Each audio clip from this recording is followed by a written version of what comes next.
I've been getting really excited about this strategy for printing. If you've got a lot of text or two-dimensional images and you want to print it directly onto wood and have it look super cool, all you got to do is start with your file. If you're using a Google Doc, just have it open and you can see it's just a plain old doc, no problem. And just make sure that you save it as a PDF, which is an option up here. Just download as PDF. And my preference is to use Illustrator. There's probably other ways of doing this, but I open the file in Illustrator. Let's see. There it is. And it doesn't always have the same text, but it looks fine. Just select everything and right-click on the selection, transform, reflect, and make sure vertical is selected. And if preview is not checked, you might not see what's happening. But vertical, 90 degrees. You can even, you can go crazy and make it this wild reflection, but 90 is what we want so that it is, it's mirrored. And then just save that and print it out. You want to use a printer that uses toner. It can't be like an inkjet printer or something. And just make a couple extra copies in case you mess up. Then you can always use one of your old pages and make another one. And I'm just using like 1/4-inch plywood here. You'll just need your pages and your wood and some acetone. It's like $6, super easy. It's helpful if you have like a little container to put everything in, so I just use a little glass jar. Just you need a splash. Don't use plastic because the acetone will eat right through it and make a mess. Don't ask me how I know that. So use some acetone and clean up your project so it's not all dusty, and then line up the page face down on your piece of wood and then just secure it with some tape. You want to be able to peel up your page and check how your print is going.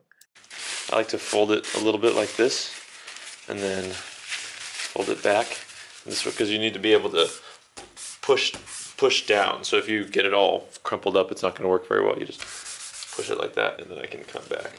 I've also kind of found it goes better if you go in line with the text.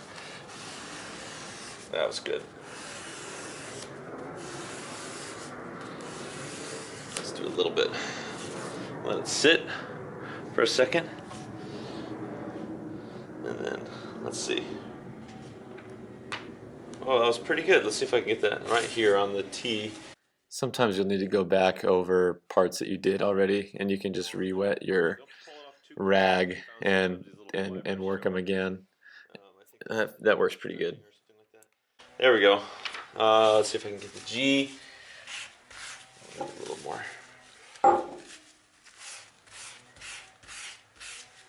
Get it on there. Let me give it a second to dry, so it's not too runny.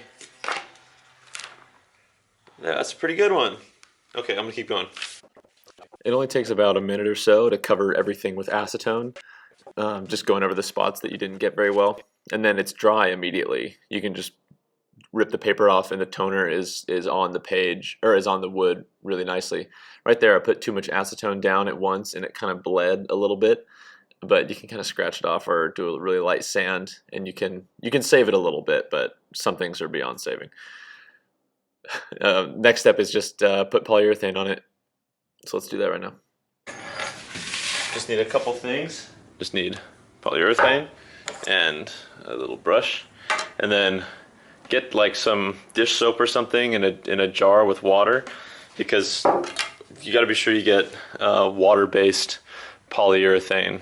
Because water-based, you can just rinse it right out of these brushes with a little bit of soap, clean them up, and then you can use these brushes again and again rather than throwing them away every time. So I'm going to just hit this real quick.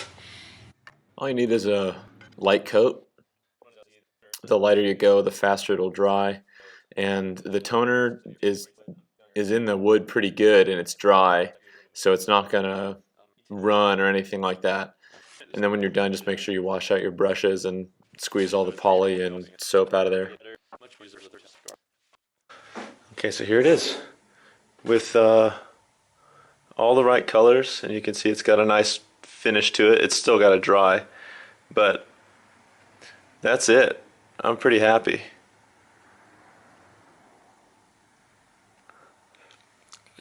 This could probably be a little better. Yeah, I didn't have time to make another one, so I thought I'd just show you. Here's a really good one that I did um, a couple days ago for a different project, and this one came out really clean. I had to do it a lot, but I got it really nice. And you can see all the text is just right. Where it says of right there is a little light, but I would way rather it be a little too light than overly saturated.